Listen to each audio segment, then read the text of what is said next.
കനത്ത മഴയെ തുടർന്ന് ഉപരാഷ്ട്രപതിയുടെ ഗുരുവായൂർ സന്ദർശനം തടസ്സപ്പെട്ടു. ഉപരാഷ്ട്രപതി സഞ്ചരിച്ച ഹെലികോപ്റ്റർ ഇറക്കാനായില്ല. ശ്രീകൃഷ്ണ കോളേജ് ഗ്രൗണ്ടിലായിരുന്നു ഹെലികോപ്റ്റർ ഇറക്കുവാൻ നിശ്ചയിച്ചിരുന്നത്.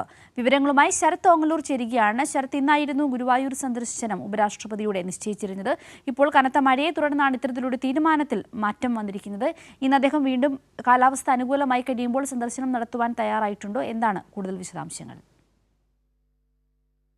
8:40 ഗുരുവായൂർ ശ്രീകൃഷ്ണ കോളേജിലെ ഹെലിപ്പാഡിലെത്തി അവിടുത്തെ സ്വീകരണത്തിന് ശേഷം റോഡ് മാർഗം ഗുരുവായൂർ ദേവസ്വത്തിന്റെ ശ്രീവത്സം ഗസ്റ്റ് ഹൌസിലെത്തുകയും തുടർന്ന് 9 ഗുരുവായൂർ ക്ഷേത്ര ദർശനം നടത്തും എന്നതായിരുന്നു ഉപരാഷ്ട്രപതിയുടെ ഗുരുവായൂർ സന്ദർശനവുമായി ബന്ധപ്പെട്ടുകൊണ്ടുള്ള ഷെഡ്യൂളുകൾ.